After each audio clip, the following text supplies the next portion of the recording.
What are you drinking tonight, Andrew Doyle? What am I drinking? I'm drinking Dash Iced Water, wine. lime flavor. Dashed water?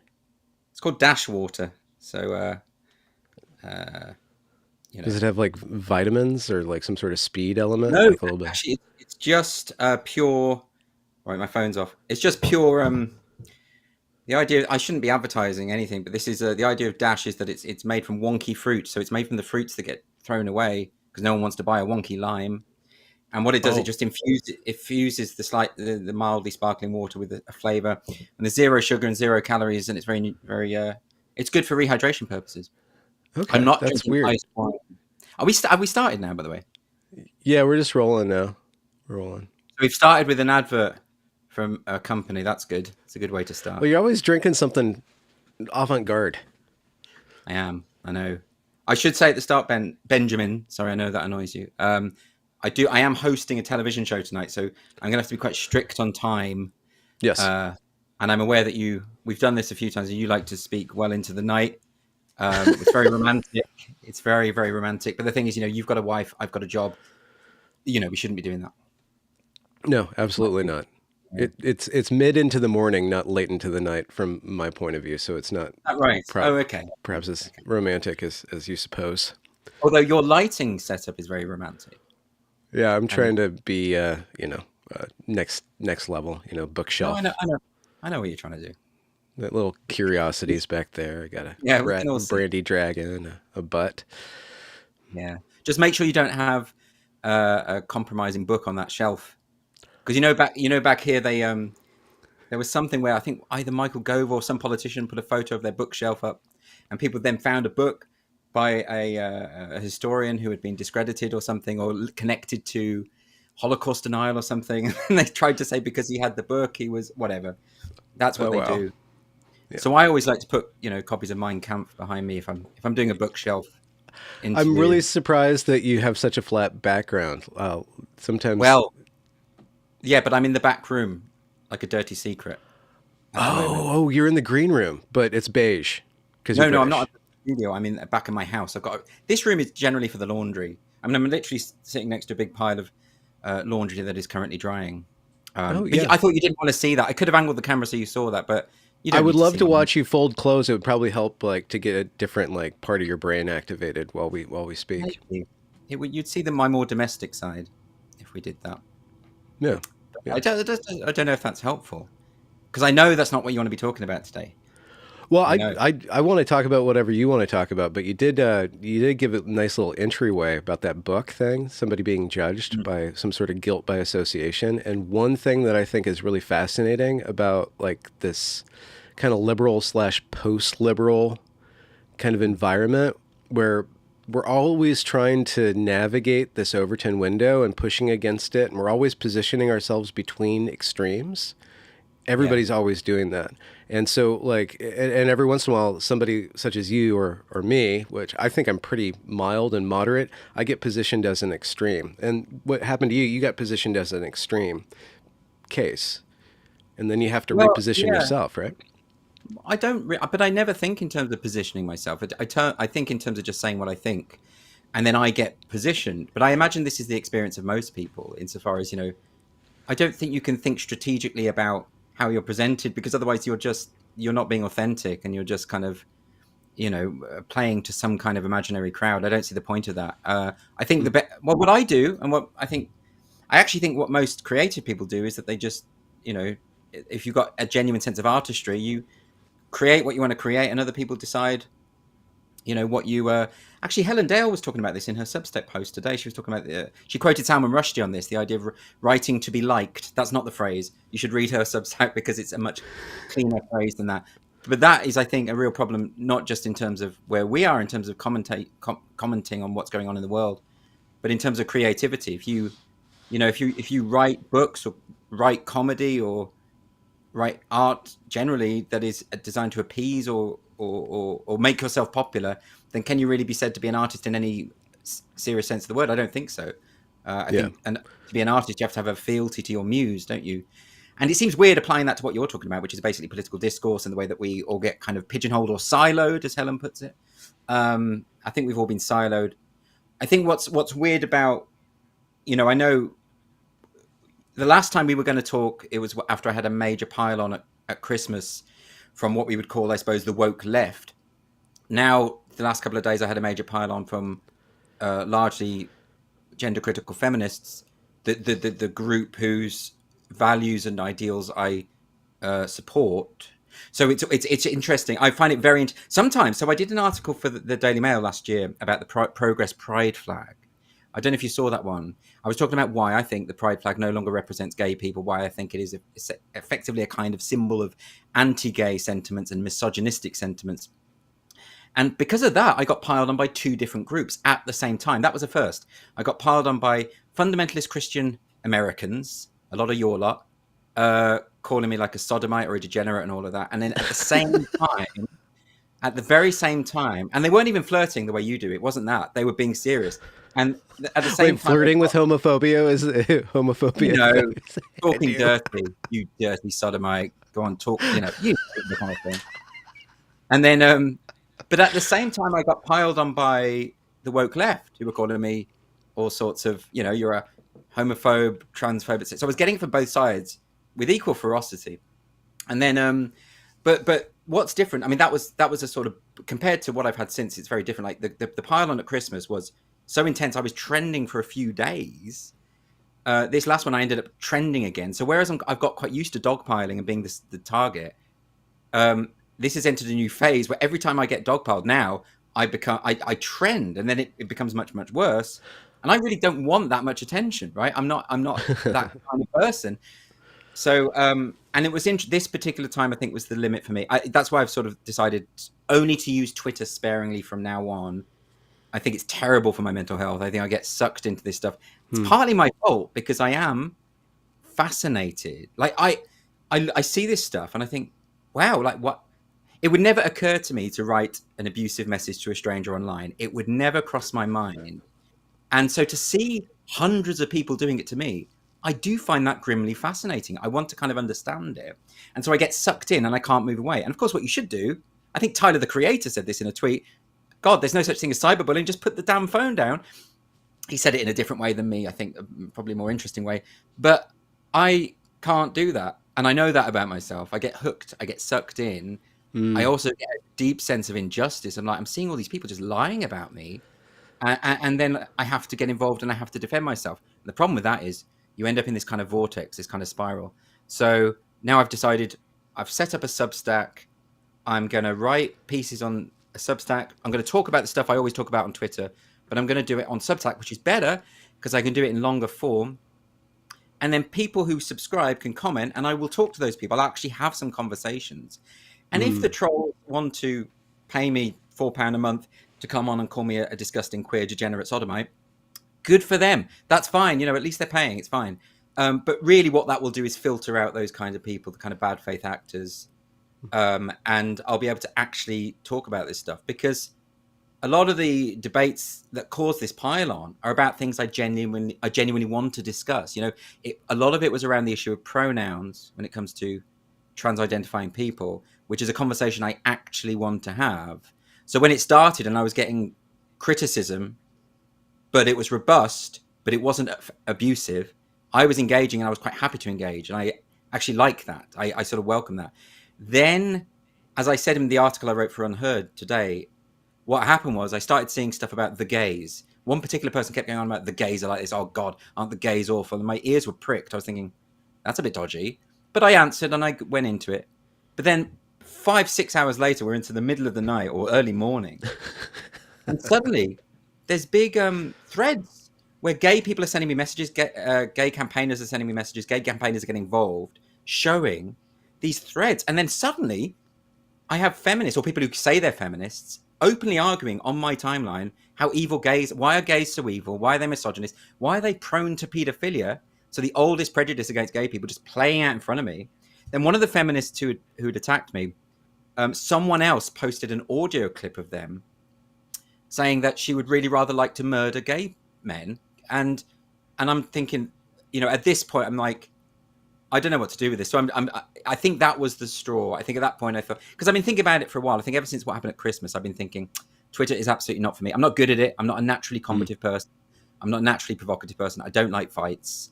So I will just back away from this now. Just go to a Substack, have the conversations. I actually think this is a sensible approach. And by the way, Benjamin, my boiler just came on. The bad news about me being in the back room of the house is that there's a boiler here. Can you hear it? Is it disrupting my sound? No, we're fine. We're fine. I Remarkably need loud. I need to disabuse you of a notion, Andrew Doyle. Okay. You just said you're not naturally provocative. Yeah. You're not? Well, I'm not, am I? I mean, Well, isn't that how you like rose to fame with Titania? Well, I don't know if that was, but I didn't think that was provocative. That's the thing. I mean, I knew that there was a dearth of comedians addressing this issue, which is one of the reasons I wanted to do it. I could see that people got very upset and treated it as controversial. To my mind, it really never was, because my target with that was always clear. Do you know it's coming up to 5 years since I published that book, the Titania book? And everything I wrote in that seems to have got worse. Everything I wrote in that, a lot of it has come true, almost like I've predicted it. But I never saw it as controversial. I mean, I'm not naive. Nostra wokeness. Yeah, I understand that it was interpreted as, I understand, and I saw that all along. And when I started getting death threats and threats of violence and all the rest, I knew people weren't happy, right? So I mean, I'm quite sharp like that. I pick up on that stuff. But when people are telling you to die in a volcano or whatever, you think, okay, I've touched a nerve. But on the other hand, but isn't your job as unless you're a strict journalist or just strictly describing something, isn't your job to provoke? Isn't your job to ask questions, to trace fault lines, to find the tensions? And isn't that what's interesting? I just never saw it as provocation. I saw it. Look, I've been doing stand-up for 20 years. I've done like 7 stand-up shows at the Edinburgh Fringe. Each one on very different themes. Sometimes each one with a different persona. And I've always seen my job as to just kind of punch up at the powerful and to have a go at the follies in society. That's what I naturally do. Not, by the way, because I think comedians can't punch down. They can punch whichever way they like. I just don't happen to do that. And so, I'd always had to go at the government. I'd had to go at the Tories. I'd had to go at the Republicans, whoever was in power at the time. I'd had to go at what's been described as closed systems of thought. And so this was just a new one. This was the latest one where I could see a movement that was comprising largely of powerful upper middle class people who were bullying others into silence. And I thought, okay, and no one was mocking them. And I thought, okay, well, that's the group that ought to be mocked at the moment. But of course, people in power don't like being laughed at, and therefore then came the threats and the abuse and all the rest of it, which is fine because it does suggest you're doing something right. But to go back to that question, I am interested in that because I'm fully aware.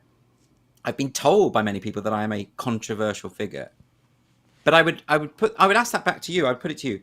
Can you name for me what is my most controversial opinion? Because I don't know what they are. I don't know why liberal values, which I'm basically 100% all about. Like everything I do is about the promotion of liberal values. I don't understand how that's controversial, but you might be able to, as you say, disabuse me. I could be wrong. Specifically, give me one example of a hugely controversial, provocative opinion I've got. Let's hear it. That Christians are mirthless. Oh, that was the thing that upset you last time. But actually, I don't see that as an insult. I like my Christians to be mirthless. I mean, insofar as Jesus didn't crack many jokes, and why should he? And he's hilarious. I don't know. He's really hilarious. You should read Luke sometime.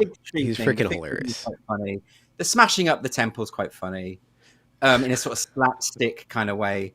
But I always saw Jesus as fairly mirthless. I suppose what it comes down to is, I went to a convent school. It was run by a very scary nun, who isn't with us anymore, so I won't mention her name. Although she did beat me quite severely with a slipper for something I didn't do. I think we've spoken about that before because I've never got over it. But I think ultimately, I saw it as mirthless growing up. It was mirthless, and that is the impression that I'm left with. I wasn't saying, which I think you got upset about, I wasn't saying that Christians are incapable of mirth, because I'm one, and I'm full of mirth, I like to think. Oh, okay. So there we You're a Christian. Are you Christian first or a liberal I'm first? Catholic. I'm Catholic. Okay. Um, am I liberal? Well, those two things are not. I mean, it's not like one or the other, is it? I think you can be both. No, it's not. It depends. I'm But you just still wondering haven't. because I'm still waiting for the. Come on, Benjamin. I'm not going to let you wriggle out of that. well, What is my I'm not response? saying that you. I'm What's not my most saying that. provocative thing? I'm not saying that you have a provocative position, but you know where. I mean, as a comedian, you know where the knife needs to go. Yeah, I don't. And Yeah, I what's the think. I difference think between that when you're doing something in humor and when you're in the other role of commenting or with your news show, like when you interviewed Hayden, that was not you were not in the mode of a provocateur or a comedian. You no. were, but you were still looking for tensions. That what's interesting about the pronoun discussion is that there's a lot of stuff there and there's strong Yeah, yeah. opinions. But I'm not. I'm not looking for tension. That's a misreading. I'm not.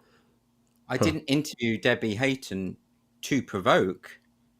I interview lots of authors who have new books out, and I want to hear about their opinions, particularly a book like that, which is very personal, all about an individual experience. And I Hmm. think it's really fascinating. I love reading books by people who have a completely different experience of the world than I do. And in my show, I try to get people on from all different points of view. It doesn't seem that way. And the reason it doesn't seem that way is because so many of the alternative points of view don't come on. They just say, no, I'm not going to go on your far right show or the rest of it. So I don't end up with the breadth of views that I would like to see. But what I wouldn't have, I know that Debbie is a hate figure for an awful lot of people.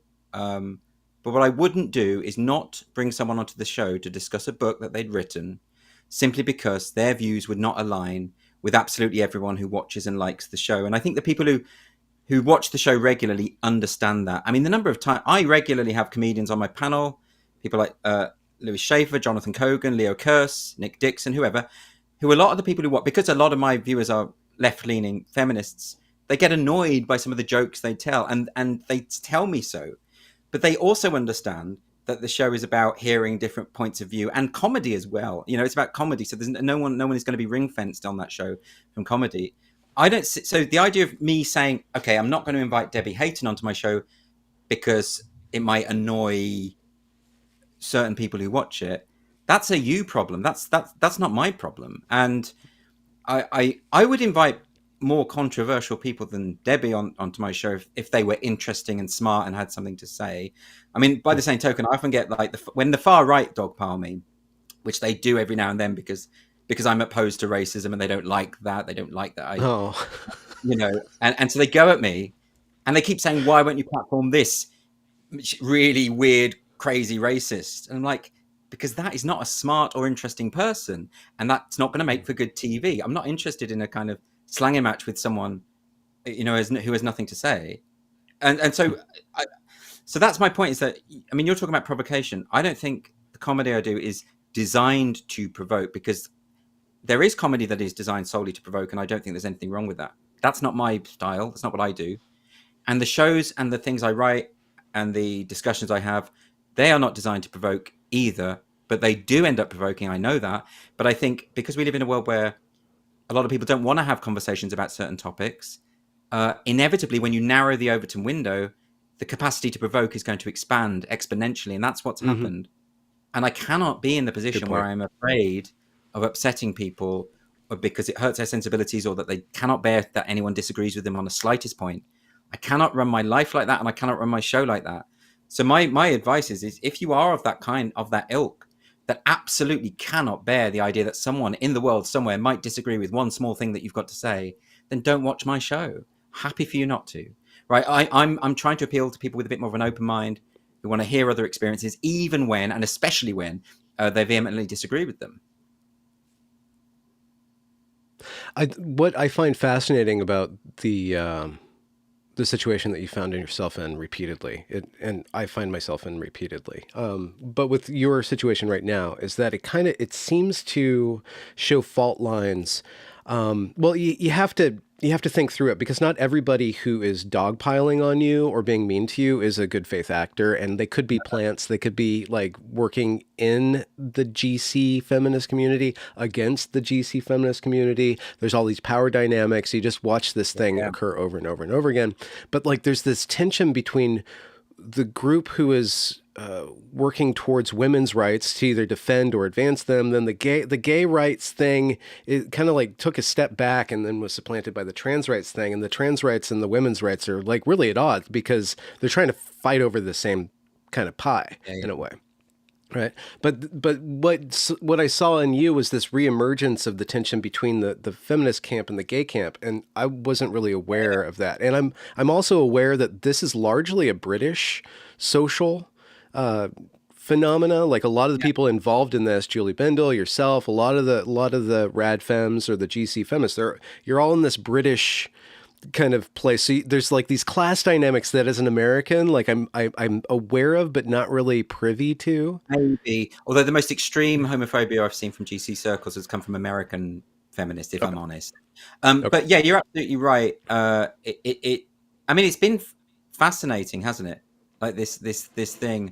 I think you're absolutely right that when you're in the eye of a storm, well, not even the eye of the storm, because the eye of the storm is the calm place, isn't it?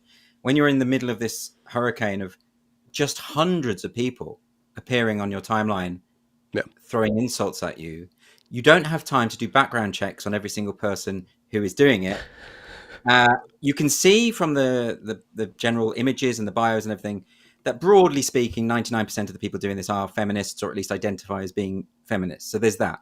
Even if, say, 10% of those were bad actors, that still leaves us with 90%. It still leaves us with hundreds of people within a feminist group calling me a liar, misrepresenting my position, etc., calling me a misogynist, a grifter, etc. That's not a good sign, because I'm none of those things. Anyone who's read anything I've ever written knows I'm none of those things. So why do those insults work? I think this is a important thing to understand.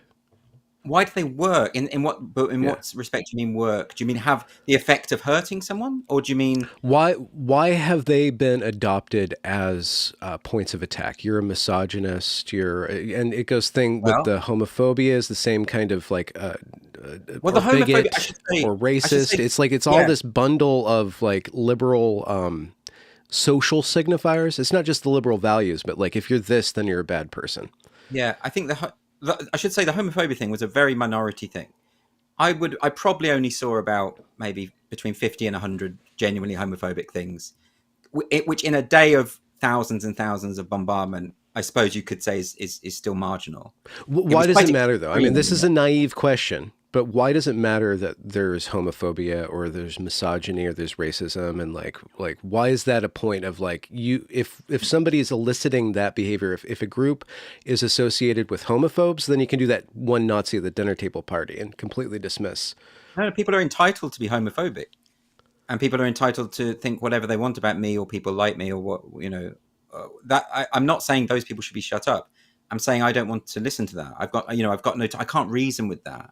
That's not something that I can like. And it also, I think, if you're serious about challenging gender identity ideology, and you've got within your ranks people making these claims, invariably, that tiny minority, those aberrations will come to represent the movement in the eyes of the movement's critics. And it's already happened.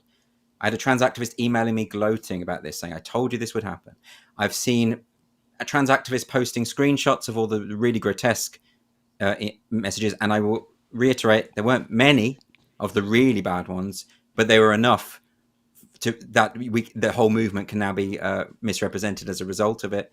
But what there was a lot of is silence on the issue of these horrible, you get these horrible tweets come in and the other feminists would just bypass it or just not say anything or just let that go.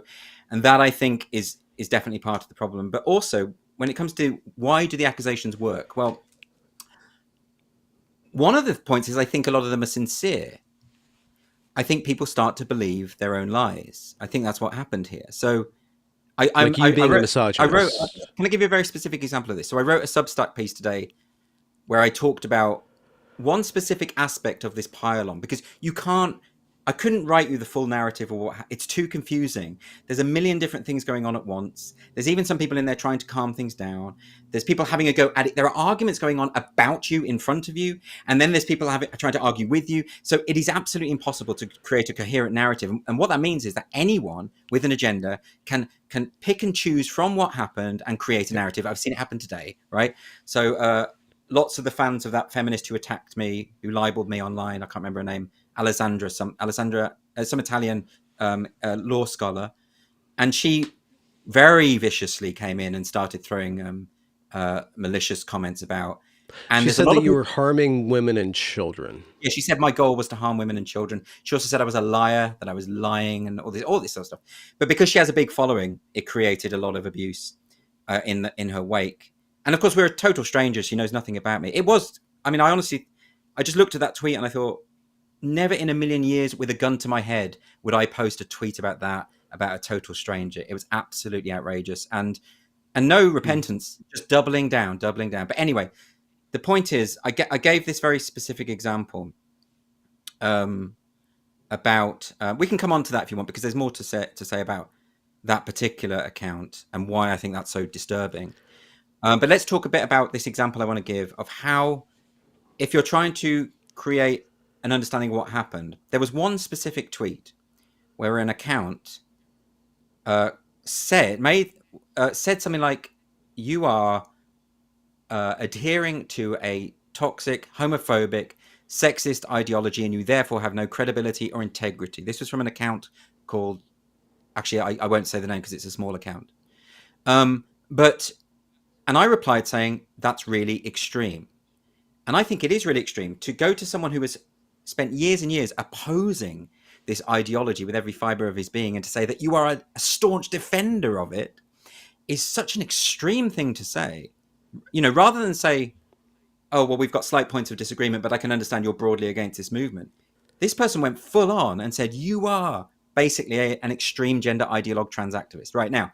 So I said that was extreme. But by using that word, I then got endless comments from feminists saying, you've just called feminists extremists if they don't want to use pronouns according to gender identity ideology. I had said the precise opposite. I had said, if you take the view that you are only going to use pronouns for biological sex, that is eminently sensible. That's the exact phrase I used. So we suddenly have a lie. Andrew Doyle is accusing feminists of being an extremist, something I have never done and never would do. Now that lie is perpetuated. For about the next half hour, I was bombarded with, it must have been at least over 100 people saying, you're calling people women and extremists, etc. And I kept explaining very patiently, no, what I was talking about was this particular thing. Right. And I did it over and over and over again. I must have done it about 10, 20 times. And then I realized, so what's happened now is you've got people who've seized upon a lie that someone has told, taken the lie to be true, amplified it by repeating it. Other people see the amplification, and so they therefore take the lie as truth, as gospel. Then they see me saying, that's not what I said. They take that as evidence of my duplicity, because they've already convinced themselves it's true. So then, if I am a liar, if that's now decided, I'm a liar, then I become a misogynist, of course. Because what I started doing was, when people were really insulting me, is I block them, as I always have, no matter who you are, because I don't want to be insulted. And they take the block as evidence that I don't want to listen to women's concerns, right? So then it becomes, I'm a liar, I'm blocking women, therefore I'm a misogynist, therefore I hate every woman on the planet, therefore I'm a grifter, therefore whatever. And you see how this happens. You see how this works. Yeah, starts with one tweet that was factually wrong. Actually, I think that one tweet probably caused about 5 hours of abuse, because of this escalating principle. That's why it's like 1,000 nuns with 1,000 slippers, Andrew Doyle, and you're just not over that slipper. Maybe. And so let's get back to the specific, because I've had a lot of people saying, you know, why did you single out this law scholar? Well, let me read that just for a second. Wait a minute. Alessandra Esteriti. Yeah. I don't know her from Adam. I've got nothing against her. Let me just read the tweet that we're talking, just for full disclosure. And if Alessandra listens to this and she wants to reach out to me, I'm more than happy to have her on. And she writes, I simply do not trust you, and this is to you, because you lie about a man's sex to pander to his feelings and his sexual fetish.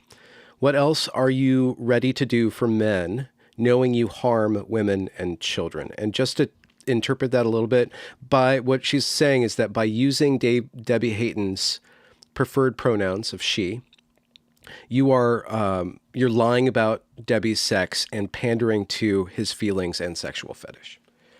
So there's a few things, aren't there? So the first thing is I think probably willful misunderstanding. You know, the accusation that I've lied about someone's sex, that's not something I've actually ever done in my life. I don't lie about people's sex. I mean, not even Debbie lies about Debbie's sex. Do you know what I mean? So it's a bizarre thing to say. I mean, in truth, I haven't referred to anyone by preferred pronouns for years, mostly because all the trans people who I knew now despise me and have cut me out. So that hasn't been an issue. There was one moment early in the show where there was a tease to break, and it mentioned the author Debbie Hayton, who will be discussing her book. Now, of course, I didn't write that. You know, I don't write the links, and I read that out loud. And of course, and you know, and I think as I said it, I thought to myself, is that going to cause a problem? You can't live edit though an auto cue on TV. You'll stumble. It'll be unprofessional. But I sort of thought at the back of my mind, and then I thought, well, why would it matter? It's a tease, okay? Even though I understand the strength of feeling. But you already knew. You already had the voices in your head. You already something knew you crossed. You triggered something. So it wasn't a provocation. You're like, that's gonna. More like that. Provoke. Then when it comes to the actual interview itself, and I think people should watch the interview with Debbie Hayton online. She, her pronouns are never used in the whole interview. So for a start, this was an odd criticism to level at me, given that I just haven't done it. The second point is that the immediate leap to the idea that I lie, that I'm a liar, that I'm dishonest, I find very offensive, deeply offensive, because it's just not something I do. That I'm pandering to fetishes. I don't even know what that means. I don't know why I would do that. Look at the way that's phrased. It's so... Now, if you want to talk about provocative, that's provocative. Then there's a secondary aspect of what was said, which was that, what else are you prepared to do for men? The insinuation being that I'm a kind of men's rights activist who always stand up for men. The vast majority of the guests I have on my show are, in fact, women. And I have no interest in being a men's rights activist. I am a liberal, and I believe everyone should have equal rights, male, female, black, white, gay, straight, whatever. It's just a horrible thing to suggest about a human being that you do not know and know nothing about. And then you get that awful thing that my objective is to harm women and children. I mean, that's just profoundly offensive. That is an outright slur, borderline libel. And you just think, well, if that's the first thing you say, I mean, what's really interesting about that is, if I had my concerns about something that someone had said in the public eye, and by the way, this is a big account. She's a public figure. She writes for the Critic magazine, a magazine that I myself write for. This isn't someone who deserves anonymity. If you're going to go full in and libel someone online, you should expect a right of reply. This was my right of reply. Now, if you're going to go full in that way, because I wouldn't do that. I would ask some questions. I'd say, okay, can you clarify your position on this? I wouldn't have gone straight in and say, oh, well, you clearly are an evil, raging bigot who hates women and hates men. But that's what she did. And she did that in front of the world, right? Now, I just don't understand that mentality. It's not something I would ever do, so therefore I can't understand it. It smacks to me of having a complete lack of a moral compass. Why would you behave like that? Why? And what's really fascinating about this is it's pure TRA, trans right activist tactics. All of this is you are the abuser. She was the abuser. She came in abusing, insulting, spitting fire. And then I stand up for myself, which abusers don't like, bullies don't like. And then she plays the victim. Every bully in the playground has done this. They beat up on someone, then they go to the teacher and say, oh, but he was calling me names. He was doing all of this. This is abuse. This is abuser's tactics. It's textbook. Now, the fact that I've stood up for myself with this has annoyed a lot of women, because they seem to have the view that you should never stand up for yourself if a woman says something. Well, to me, that's a kind of soft misogyny, and I'm not going to do it. And I'm not going to do it with a big account like that has no compunction whatsoever about behaving in the most morally objectionable way. And then, of course, I asked the question, like, why is this person being so vicious to me? What's going on? I've experienced inexplicable toxicity in the past. And 9 times out of 10, it's come from a homophobic place, even in professional context where it's been proven to be a homophobic thing. So I asked the question. I said, is this homophobia? Are you doing this because I'm a gay man? I didn't say you are homophobic. I said, is this because? And then there was some back and forth with other people. And So now what those particular people are doing are suggesting that I've attacked a woman and smeared her as a homophobe. No, the context of this is Ah, the defense against a needless libel. And I may have phrased things badly. I accept that 100% because in the middle, when you're being attacked by thousands of people at the same time, and a big account weighs in and suddenly makes matters 100 times worse, you're not thinking straight. So I'm willing to accept that 100%. But I still come back to this point. What kind of person posts that kind of tweet about a complete stranger? And I'd be really interested to know how she could possibly defend it. well, I'm going to bring up a super chat from Corinna Cohn. I don't know if you've met Corinna, wonderful person. The woke oppressor oppressed dynamic. This is Corinna. The woke oppressor oppressed dynamic is embraced by some of these feminists who would feel lost and without purpose unless they fight for liberation. Same ideology, different focus. And I wonder if it's not so much Alessandra doing that as that kind of behavior is accepted within the movement because the movement is a fight for liberation and they're trying to fight against that which Yeah, they see as the that oppressor. that I And understand. you as a man, if you mitigate from their fight for liberation, are on the side of those who would hurt women and I children. mean, I don't. I'm not. You know, for well, I don't play those games in terms of identity politics. I don't see people in terms of their sex, gender, whatever. However, to mitigate that, what I would say is I do understand it. Insofar as I think what you have to remember is the vast majority of sexual violence is committed by men, and the vast majority of that sexual violence is committed against women. And we are living in a world where that is a reality. And a lot of women have gone through absolutely horrendous things at the hands of men. And I am not one to blame anyone for having anger about that and for sometimes being unjust about that. And to start, it's a bit like when Muhammad Ali talked to, I think it was Michael Parkinson, and he said, as black people, we sometimes think of hundreds of snakes coming towards the house. And what he said was, he's talking about white people there. He's saying, I'm going to shut out white people entirely because, yes, hundreds of snakes might be coming towards the house and only one or two of them are going to be poisonous, but you don't know which ones. And I think that mentality, but I also disagree with that, by the way, because but I understand it. And I think that is the mentality that a lot of feminist activists have, is that when people have been through so many horrible experiences with men, you start to assume that there is something about men that is toxic. That's why they use the phrase toxic masculinity. So whilst I don't agree with it, I understand it. Now, if someone had come onto that thread and said, look, this is the context here, then I might have been a bit more temperate. But all I could see was someone deliberately attempting to stir up hatred against me and doing a damn good job. So yeah, all of this, you see, what would have been great is if we'd have got on a conversation like this and talked about it, and then things would have immediately de-escalated. But of course that didn't happen. And then since then, I've been contacted by all these gay activists, mostly in America, talking about how this particular person and her allies have often sort of piled on to gay people. Apparently she was attacking Fred Sargent, a veteran of the Stonewall riots, the other day. And you just think, okay, look, maybe she's not homophobic, but there is a pattern here, isn't there? There's something going on here that I find a bit troubling. And I do think it's worth considering. I'm not saying she is one thing or another. I do not know this person. In fact, I would say I don't know anything about any of the people who were attacking me. And people might have their own reasons. Even the people calling me a faggot or whatever they were doing, they might have their own reasons for hating gay men. They might have their own things going on in their life. Probably I am not the target. Well, I'm definitely not, because all of them have different ideas about what I believe. I get called a Nazi or a communist. I get called homophobic. I get called a sodomite. I get called far left. I get called far right. No one really knows what I am. Well, actually, the people who read my stuff and actually listen do know what I am. But 99% of the people who talk about me or to me online are talking to a version of me in their own heads. Now, I can't really accommodate that. So it might just be that Alessandra had created this monster of who she thought I was and fully believed it. And that would, I suppose, explain the ferocity, but it does not excuse the ferocity. That's what I'm saying. I'd be more than happy to talk to her. Well, actually, I don't know if I would now, because to be honest, the doubling down, the trying to exacerbate, trying to send her followers onto my back to make things even worse, without any moment of reflection. There's no evidence that this is a reasonable person. as far as I can see. And I need to reserve my conversations for people who are reasonable, even if it's people who fundamentally disagree with me.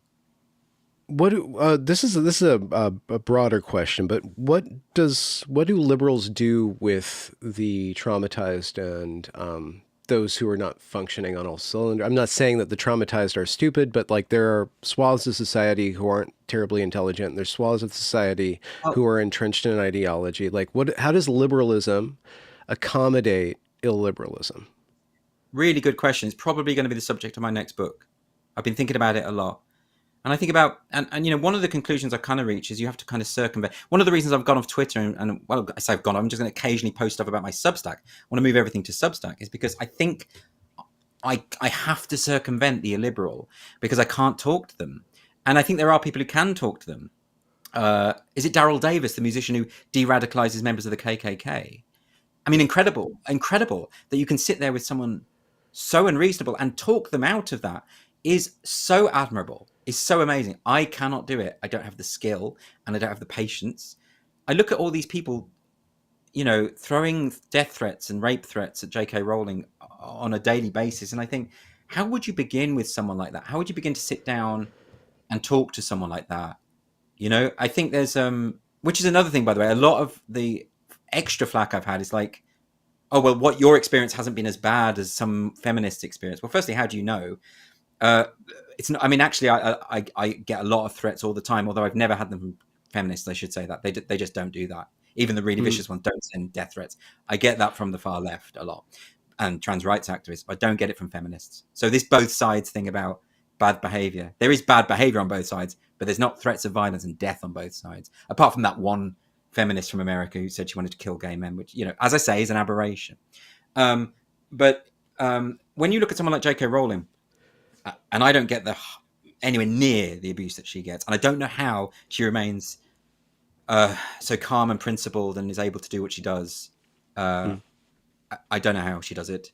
I imagine she has everything switched off, all of the notifications switched off, but it must be there. It must be, she must be aware of it.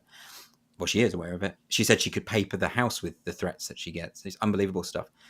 How do you deal with those mindsets? Now, either they are behaving this way because they are, sociopathic, psychopathic.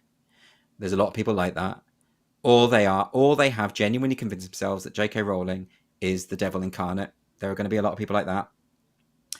Ultimately, I think the way that liberalism wins out is that you restrict your attention.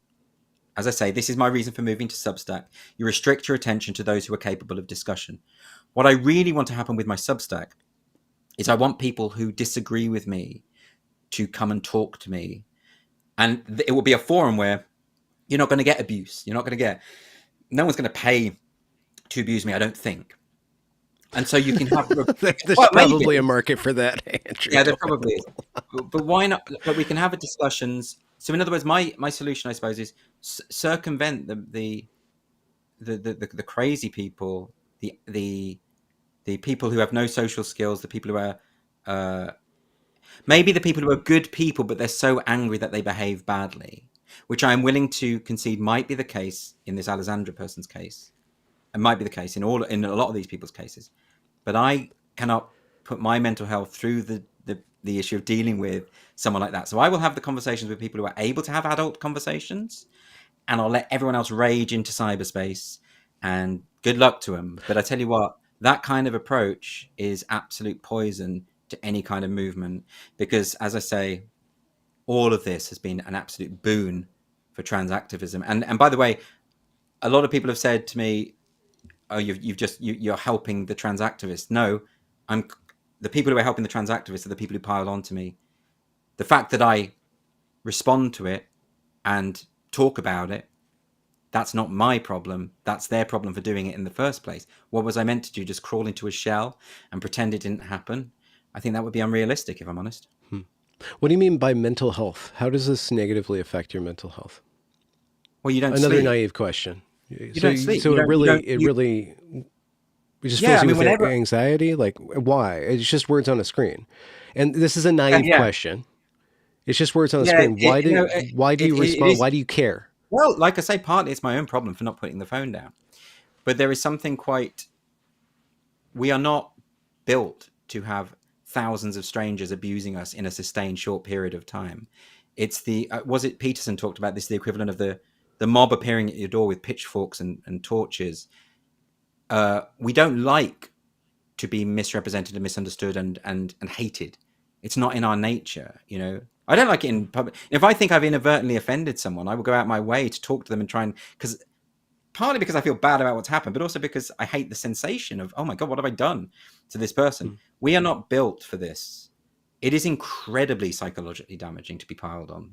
It's a sense of something spiraling out of control, a perception of you that is so not just false, but 100% the opposite of what you are. And there's nothing you can do to redress it. And, you know, I end up not sleeping and eating. I end up, everyone I know who's had this goes right into the abyss when this goes on. I don't think people who haven't experienced it can really understand it. I think there are people who experience it and don't give a damn, and it's water off a duck's back. And I think that is amazing. And I envy that kind of robust attitude. But I think if you're someone like me, who's a bit sensitive and who has this weird faith in the goodness of humanity, to see thousands of people just dispense with human empathy simultaneously in a mob and target it at you is not pleasant. But also, I've always had a problem with crowds who all think the same way. I find it very disturbing. It's the reason I don't go to protests, even if I really care about the issue. I just have a sense of, oh my God, we're part of the herd now. We're part of the Borg, you know, and I don't like it. And so all of those, it's a combination of all those factors. It's partly my temperament. It's partly who I am. It's partly the circumstances. And it's, I don't want to go into it fully, but it's had an absolutely terrible effect on me psychologically. And so I keep, you know, and every time this happens, friends of mine say, look, after what happened, you need to just not go, you need to get off Twitter. And I keep going back to it. And I say, I take the share of the blame. Why didn't I just delete Twitter 4 years ago? Because I'm fascinated. I'm like, what's going on?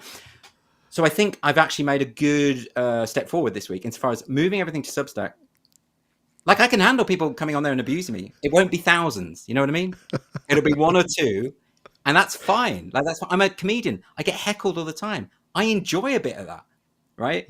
But that's not what a Twitter pile-on is. And anyone who tells you and cherry picks a few tweets and says, oh, this is all that happened, those people are not being honest. They cannot see what the target sees. And the extent of it is, it's insane. And that's why I think, and because it brings out that Lord of the Flies moment. You know, people are seeing someone being victimized and they want to join in. It's that insane bloodlust that we must have in some evolutionary way, you know.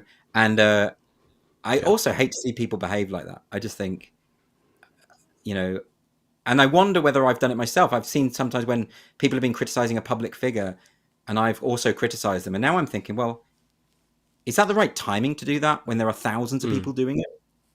Maybe not, because, you know, we say, well, these big famous people, why they should be held to account.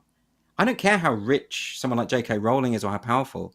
It must still hurt, you know. And I think, but I do think on that note go on. Sorry. No, criticism of powerful people and people in the public eye is important. I never want to not be criticized for what I've said. What I don't want is to have thousands of people lying about me to my face. That's not what we're talking about here. And by the way, they're entitled to lie about me. I'm not trying to censor them. I just don't want to see it. Right? If I go away, make up this imaginary version of me and talk about that straw man all you want. Burn the straw, Andrew Doyle. Fine. I don't care. It's not me. But I don't need to get involved in that. And I would love to hear a coherent argument as to why I should. Why you should?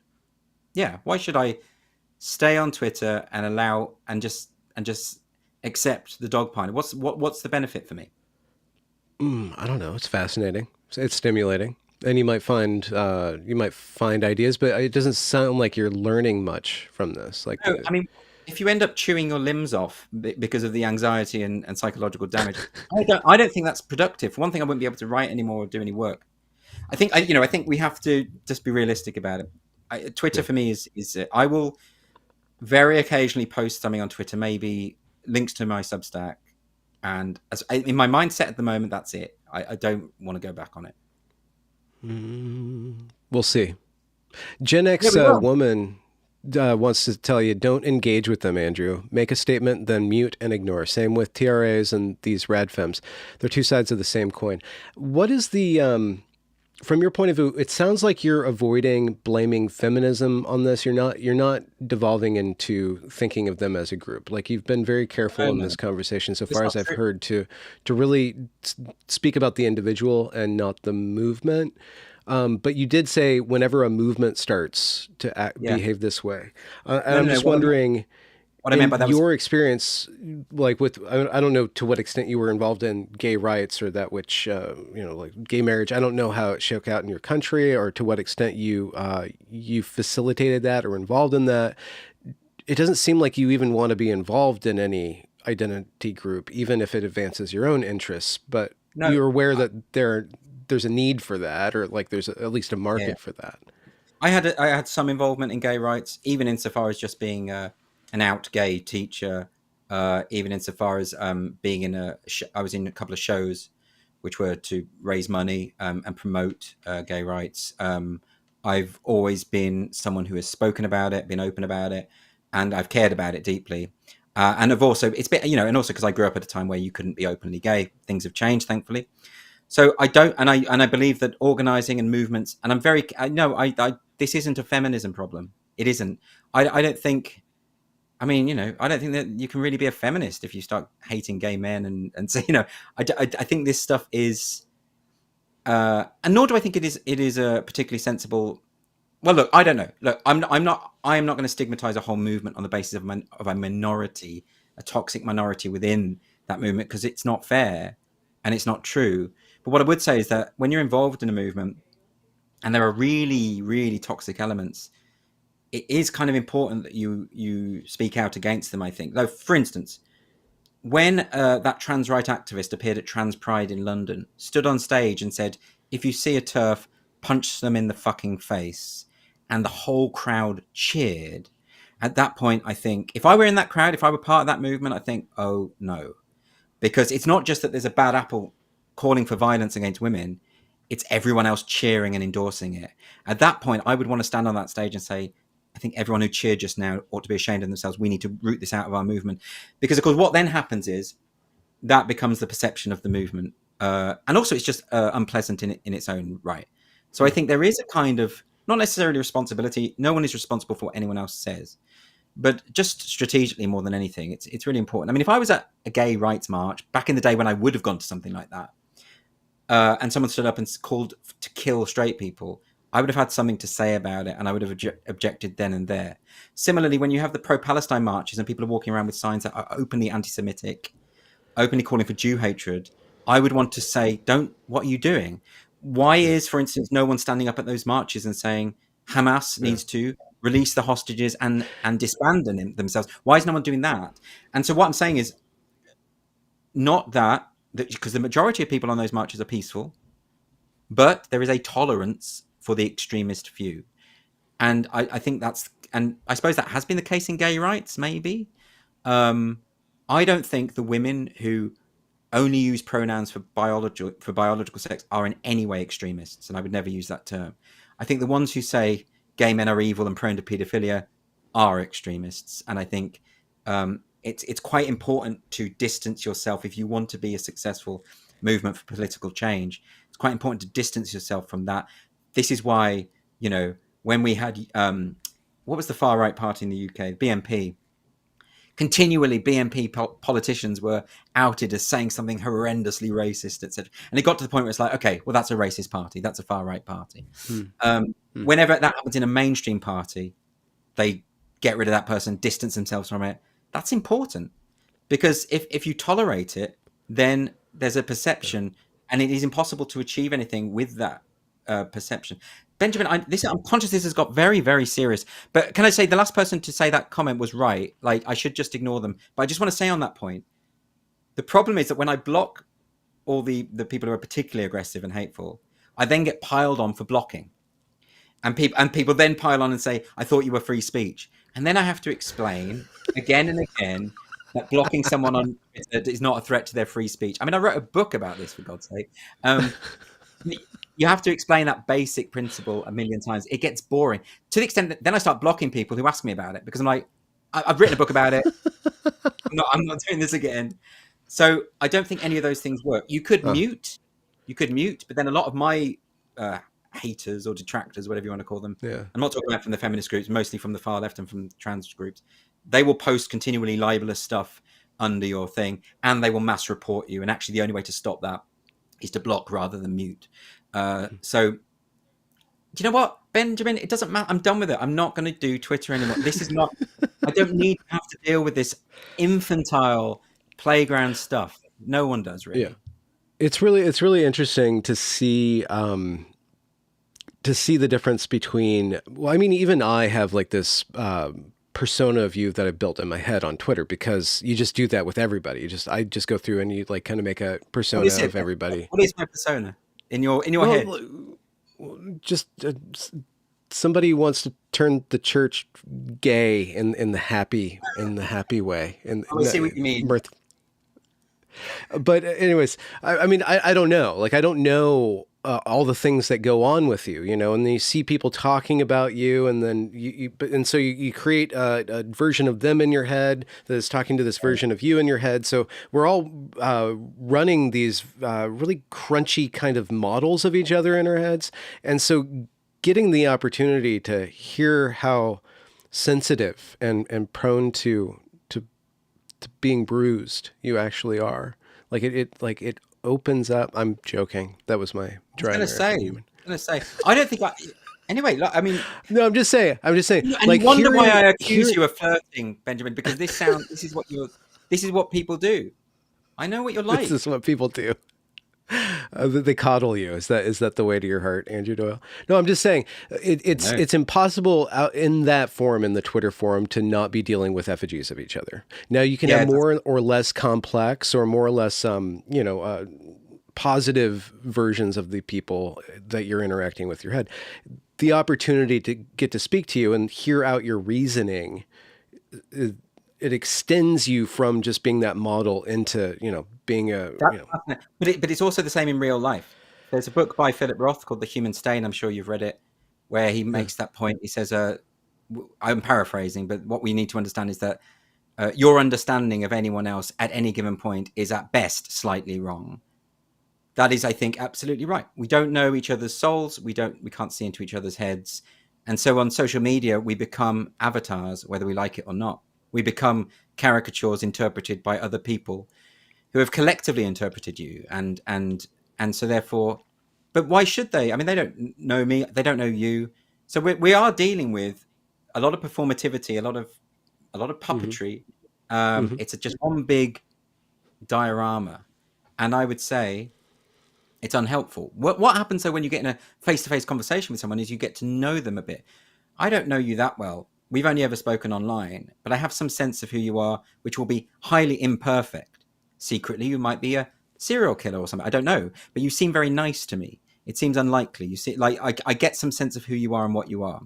But that's only happened because we've had 4 or 5 long conversations over Zoom.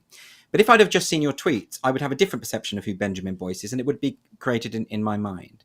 And I don't know what that would be. Maybe hyper-masculine, maybe. Someone a bit butch, a gym bunny, mate. I don't know. Is that gym right? Bunny. I don't know. Is that what they're called? A gym bunny, like a hyper masculine workout bro? A gym bunny. Actually, that would probably be. What would that? There's a word for. You're probably a muscle Mary. If that was what you were actually. You're not that. You're not that. You're not. You said something earlier of the follies in society. You were talking about like you punching up and describing the follies in society. That just sounds like a literary term. Could you just define that for me? What do you mean by follies in society? It's the essence of satire. I mean, what satire does is it takes aim at the powerful, and it talks about the vices that are held by the powerful, and that is often, because it's like, look at any kind of satirical representation of power. Look at the way that is achieved. Look at on the basics, like something like Huckleberry Finn, where the powerful are the adults in the community, the God-fearing Christian adults who are actually enslaving people, and the boy is the one who sees through it, and so you get the satire working in that way.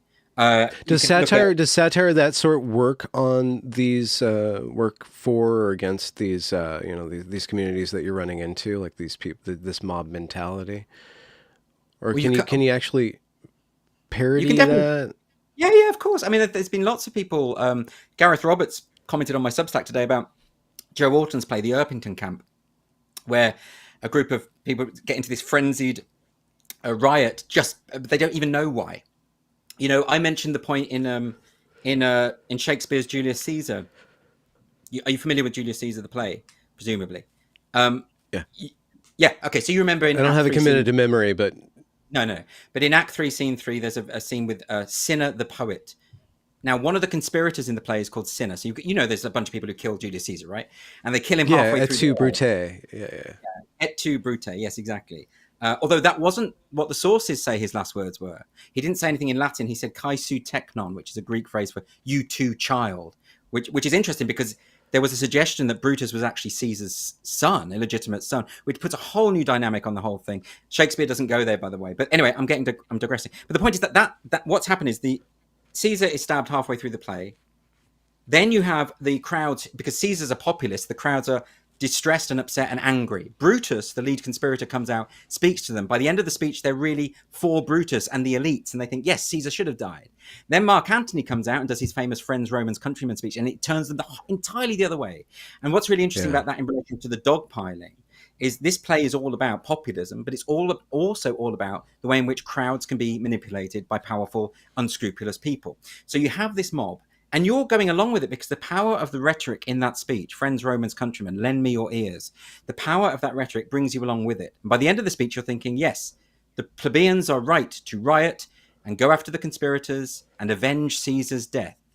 And if Shakespeare left it at that, it would be easy. It would be like, okay, well, this is a play about how if you whip up the public, if you whip up the crowds, they are righteous. They are right to do this. It's about power to the people, right? And then a poet enters. And this was a scene that was not staged really for centuries until the 1930s when Orson Welles put it back in. Most directors left it out because it complicated matters, which is what Shakespeare does all the time. So you've got this righteous crowd avenging Caesar's death. But then they come across a poet called Cinna. One of the conspirators was called Cinna.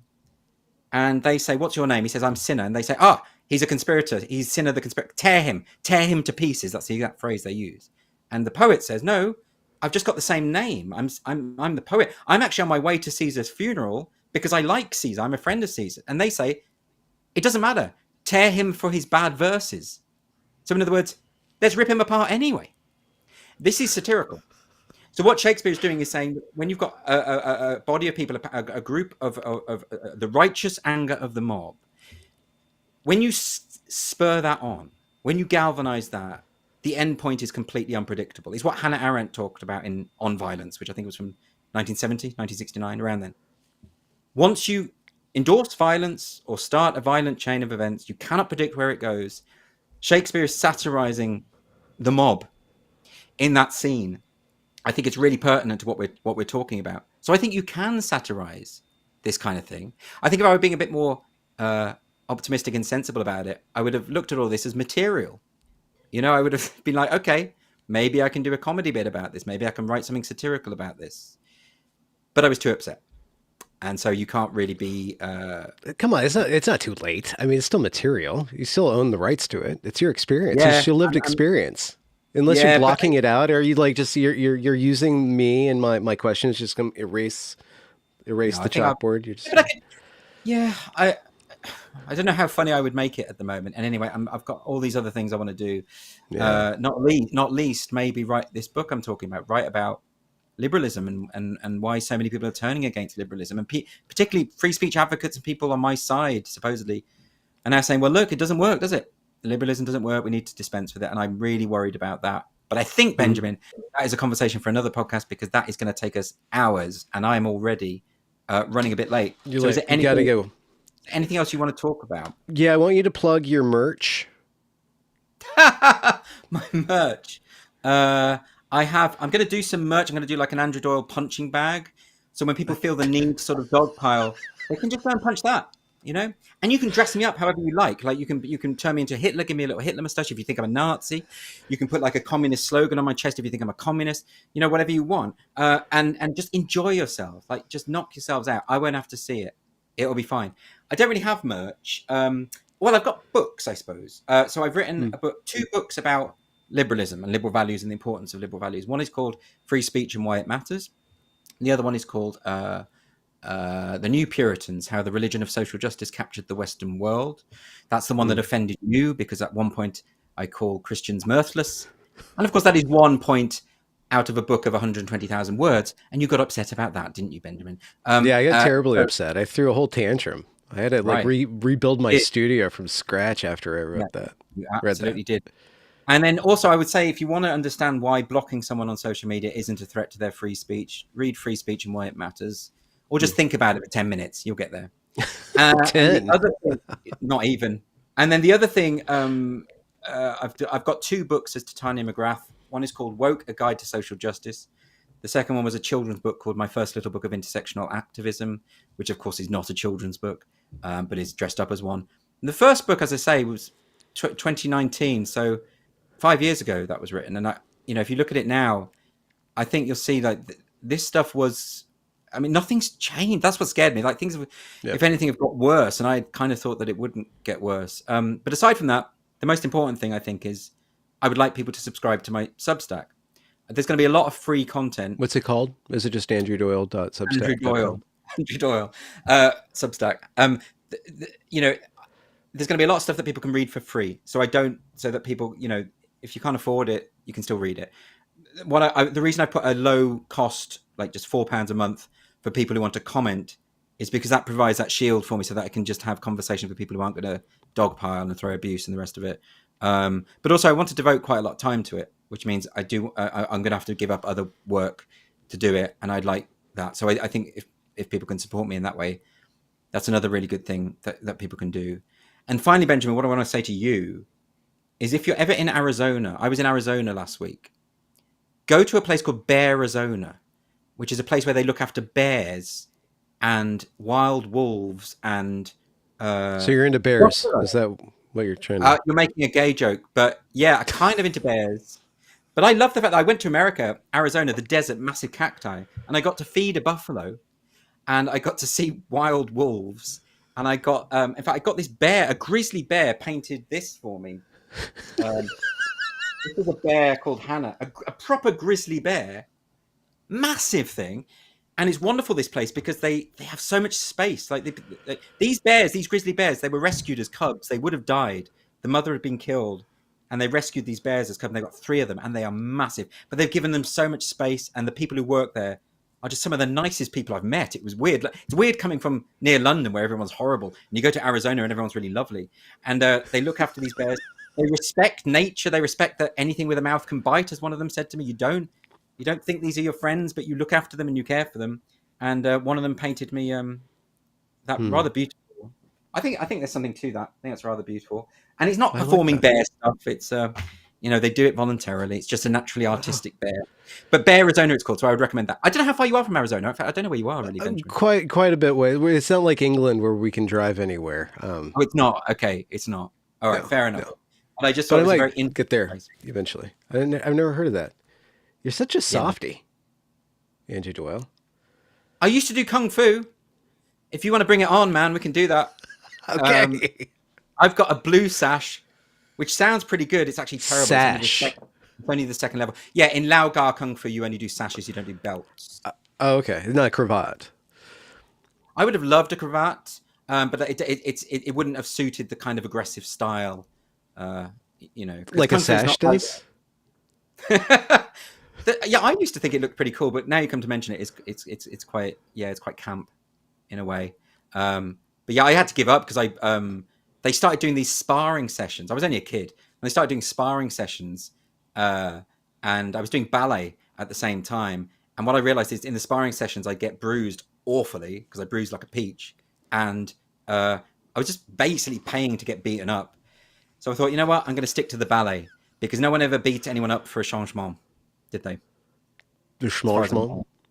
No. You know what a changement is? No? No. I'm not that gay. No, Andrew Doyle. it's where you leap from third position and your feet rotate as you land. Do you still do that? God, no. Okay.